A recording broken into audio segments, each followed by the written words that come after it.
한국 배달앱 시장의 절대 강자였던 배달 이민족 99%가 넘는 점유율로 독점하다시피 했던 이 거대한 플랫폼이 지금 무너지고 있습니다. 2024년 8월 서울에서 쿠팡이츠가 배민을 처음으로 추월했고 배민의 카드 결제액은 전년 대비 16.8% 급락했죠. 2018년 집계 시작 이후 최대 낙폭입니다. 더 충격적인 건 쿠팡이츠만이 아니라는 겁니다. 신한은행의 땡겨요까지 221.8% 성장하며 배민을 위협하고 있거든요. 중국 배달앱 전쟁과 똑같은 패턴입니다. 누구도 넘볼 수 없을 것 같던 1위 기업을 대기업이 적자 각오하고 무너뜨리는 구도죠. 그럼 배민은 어떻게 이 지경까지 왔는지 그 추락의 전말을 한번 파헤쳐 보겠습니다. 2008년 배민의 창업자 김봉진은 인생 최악의 시기를 보내고 있었습니다. 네이버에서 웹 디자이너로 일하다가 창업에 뛰어들었는데 완전히 망해버렸거든요. 빚더미에 앉았고 생활고에 시달렸죠. 어쩔 수 없이 다시 직장으로 돌아갔지만 2010년 스마트폰이 등장하면서 세상이 달라지기 시작했습니다. 수많은 앱들이 쏟아지고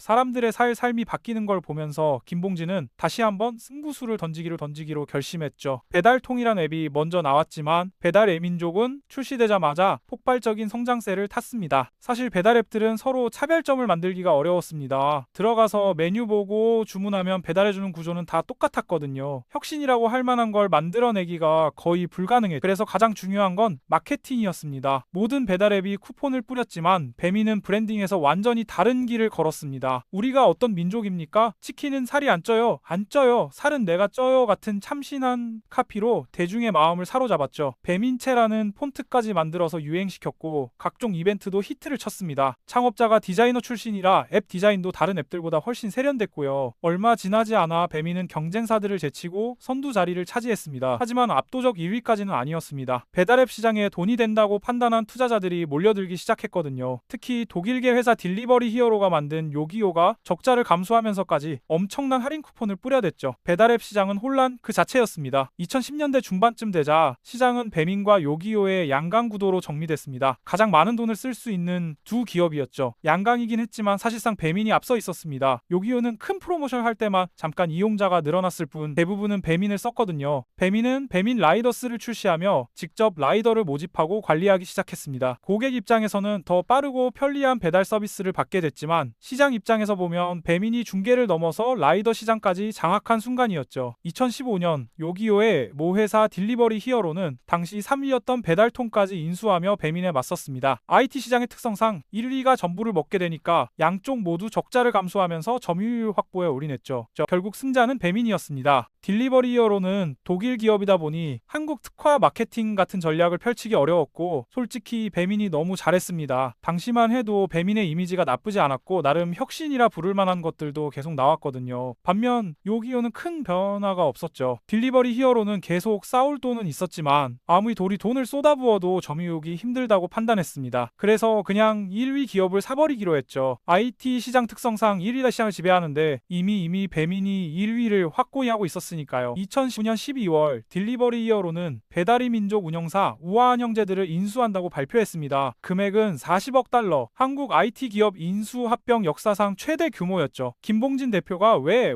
잘 키워놓은 회사를 팔았냐는 비난이 쏟아졌지만 이건 어느 정도 이해가 갑니다. 일단 한국을 넘어 글로벌 진출에 한계를 느꼈던 시점이었거든요. 자체적으로 일본과 베트남에 진출해봤지만 그 나라 사람들이 만든 앱을 뛰어넘기란 쉽지 않았습니다. 딜리버리 히어로가 한국에서 요기요로 경쟁했지만 배민에게 밀렸던 것처럼요. 딜리버리 히어로가 제시한 조건도 상당히 매력적이었습니다. 단순히 돈만이 아니라 김봉진 대표는 딜리버리 히어로의 주식을 받았고 아시아 사업 총괄 직책도 받을 수 있었거든요. 자체적으로 해봤지만 부진했던 해외 진출을 거대한 자본을 바탕으로 리스크를 줄인 상태로 다시 시도할 수 있는 기회였죠. 마지막으로 새로운 경쟁자가 등장할 가능성이 너무 높은 상황이었습니다. 쿠팡이츠도 2019년에 출시됐고 중국을 비롯한 다른 나라에서도 거대 기업들이 배달 앱 시장에 뛰어들고 있었거든요. 특히 거대 기업들 입장에서는 배달 앱을 주 사업을 돕는 보조 사업으로 취급하는 경우가 많았기에 이제 점유율 확보하고 수익을 내야 하는 시기인데 또 출혈 경쟁이 시작되면 이길 수 있을지 언제까지 적자를 보면서 싸워야 할지 알 수 없는 상황이었습니다. 당시 한국뿐만 아니라 세계적으로 배달 시장이 정점을 찍고 내려올 일만 남았다. 잘해봐야 현상 유지가 전부다라는 평가도 많았고요. 하지만 문제가 있었습니다. 2019년 공정거래위원회 자료에 따르면 배민과 요기요가 배달앱 시장의 0.2%를 차지하고 있었거든요. 즉 한 회사가 한국가의 한 산업을 독점하게 되는 상황이었죠. 공정위는 조건부 승인을 내렸습니다. 한마디로 정리하면 딜리버리 히어로가 우아한 형제 소비재들을 인수하려면 요기요를 팔아라였습니다. 딜리버리 히어로는 처음부터 1위를 찍는 게 목표였기에 요기요를 버리고 배민 인수를 택했죠. 당연한 말이지만 배달 이민족은 인수된 후 내부적으로 엄청난 변화를 겪었습니다. 전문 경영진이 운영이 된 것도 있지만 가장 큰 건 수익성이었죠. 딜리버리 히어로가 독일계 기업이 한국 자영업자들 걱정하면서 사업을 할 리는 없잖아요. 중개 수수료부터 시작해서 이것저것 야금야금 인상하기 시작했습니다. 소비자들은 크게 달라진 게 없어 보였지만 자영업자 입장에서는 완전히 달랐죠. 언론에서도 배달 플랫폼에 뭔가 문제가 있다는 이야기가 슬슬 나오기 시작했는데 그때 코로나가 터졌습니다. 코로나 시기 가장 큰 수혜를 입은 게 배민이라고 봐도 과언이 아니죠. 배달 시장이 정점을 찍고 내려올 일만 남았다는 전망은 완벽히 깨졌습니다. 2020년 한 해 동안 배달 앱으로 주문된 거래액은 통계마다 조금씩 다르지만 12조 2천억 이상으로 보는데 당연하게도 대부분은 시장 지배자였던 배민에서 거래된 금액이었죠. 성장세는 2021년까지 이어졌고 배민의 이용자 수는 1천만을 돌파했습니다. 2020년 12월 기준 월간 활성 이용자를 보면 배민이 1370만, 요기요는 717만, 쿨팡이츠는 258만 정도였는데 요기요와 쿠팡이츠는 파격적인 프로모션을 할 때만 이용자가 늘었기에 주로 사용하는 앱은 또 아니었죠. 이 시기에 음식점들은 배민 덕분에 매출은 늘었지만 플랫폼 의존도와 비용 부담도 높아졌습니다. 팔고 나면 남는 게 없다는 말이 본격적으로 나오기 시작한 시점이었죠. 그렇다고 코로나인데 손님을 받을 수도 없는 노릇이니 배달 안 하면 당장 적자니까 어쩔 수 없었습니다. 배민의 매출은 당연히 상승했고 2022년에는 4천억의 흑자 전환에도 성공했습니다. 배민과 딜리버리 히어로는 이 지배력이 쭉 갈 거라 생각했죠. 뭔가 특별한 게 나오지 않는 이상 판을 뒤집기는 힘들어 보였고 번 돈으로 물류와 라이더 인프라도 잘 깔아놨기에 실제로도 대항마가 없는 것처럼 보였습니다. 코로나가 끝나고 배달 시장이 예전만 하지 못하게 되면서 앞서 나온 전망대로 현상 유지 아니면 좀 하락세를 타게 될 것이라는 게 현실화돼 진입할 기업도 없어 보였죠. 이쯤 배민의 이미지는 자영업자들한테 돈을 너무 많이 뜯어간다는 비난부터 시작해서 배민의 독점을 막아야 한다는 여론까지 더해지면서 나빠질 대로 나빠져 있었습니다. 그래도 누가 막을 수 있겠어요. 그런데 쿠팡이츠가 이 모든 걸 뚫어버렸습니다. 만약 쿠팡이츠가 이전처럼 쿠폰으로만 경쟁을 하려 했다면 요기요 수준에 머물렀을 수도 있지만 2024년 새로운 프로모션을 내놓으면서 상황이 바뀌었습니다. 물론 할인권도 배민 수준으로 뿌렸지만 핵심은 배달비 무료였죠. 정확히는 와우 멤버십 가입자에게 전부 무제한 무료 배달 혜택을 도입한 겁니다. 공감하실 텐데 심리상 음식값이 3만 원인 건 먹고 싶은 음식이면 아깝지 않아도 배달비가 7,000원이다 이러면 바로 안 먹어가 되잖아요. 약간 쓸데없이 나가는 돈처럼 느껴지거든요. 이 지점을 노린 겁니다. 쿠팡 와우 회원은 1,000만 명이 넘습니다. 이 사람들은 그냥 쿠팡이츠만 써도 배달비가 무료니까 안 넘어갈 이유가 없었죠. 특히 1인 가구가 열광했습니다. 배달은 최소 주문 금액 맞추면 양이 많아서 혼자 먹기 좀 그런데 또 1인분이라고 해도 배달비 하고 나면 좀 가격이 센데 쿠팡이츠는 배민과 비교해서 배달비가 없으니 1인분 주문 부담이 덜했거든요. 배민도 바로 유료 멤버십 배민클럽을 만들어서 배달비 무료와 할인 혜택을 주는 구독 모델을 도입했지만 이미 많은 사람이 쿠팡으로 넘어간 뒤였습니다. 와우는 쿠팡에서 로켓 배송, 반품, 쿠팡 플레이 시청이라는 혜택 때문에 쿠팡이츠가 없을 때도 1,000만이 넘는 이용자가 있던 멤버십인데 배민이 똑같이 배달 무료 멤버십을 운영한다고 해서 배민클럽에 가입할 이유가 없었습니다. 배민클럽이 메리트가 있으려면 배민이 쿠팡보다 더 편리하거나 차별점이 있어야 했는데 없었죠. 배민 라이더처럼 쿠팡도 자체적으로 쿠팡이츠 배달 파트너를 만들었으니까요. 쿠팡이츠는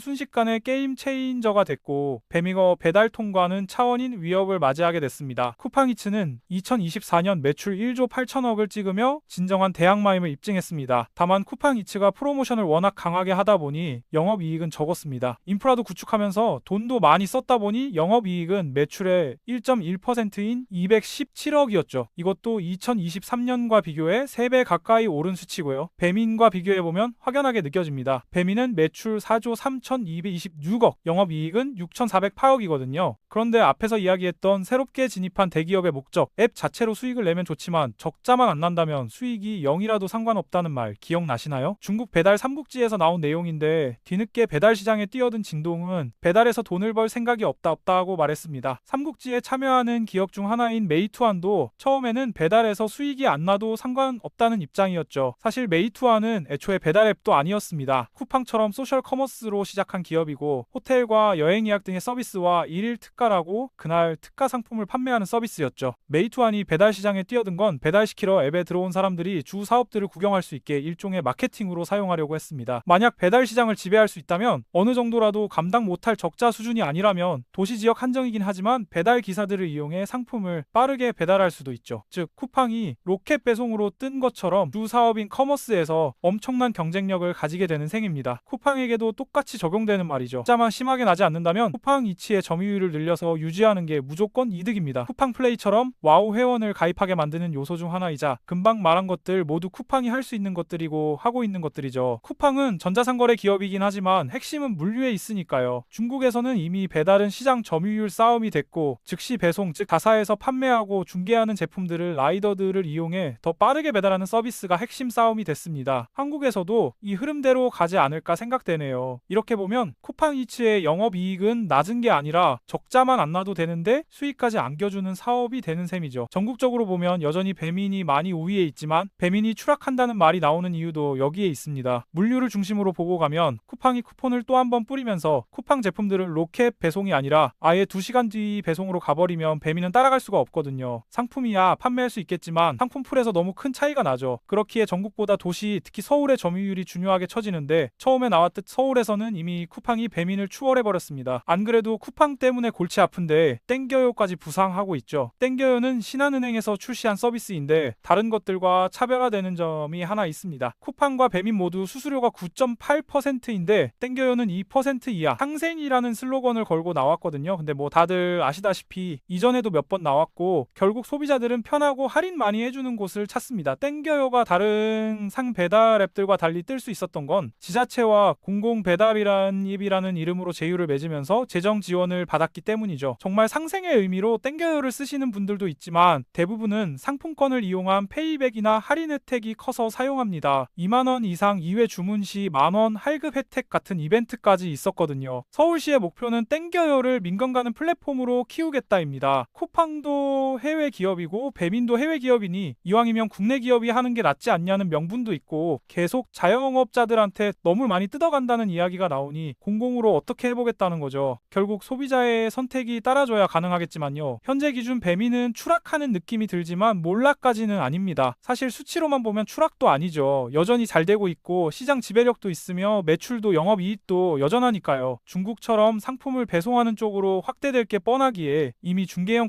커머스 장복이랑 쇼핑 서비스도 운영하고 있고 잘 되고 있습니다. 비마트라고 배민에서 운영하고 배달해주는 일종의 쇼핑몰도 있죠. 문제는 최대 물류 기업이자 커머스 기업인 쿠팡으로 물러설 리가 없다는 점입니다. 쿠팡은 조금의 적자를 보면서까지 몸집을 키웠던 전적이 있는 기업입니다. 이제 배달앱 시장에서 더 이상 혁신은 나올 구멍이 없기에 결국 자본과 마케팅 싸움인데 쿠팡이 제일 잘하는 싸움인 게 문제죠. 딜리버리 히어로 입장에서도 배민은 가장 많은 돈을 벌어다주는 캐시카우이기에 물러서지 않을 테니 전면전은 예고되어 있다고 봐야 합니다. 몇 년 뒤 배민이 몰락했을지 아니면 신박한 방법으로 돌파구를 찾아낼 수 있을지 궁금해지네요.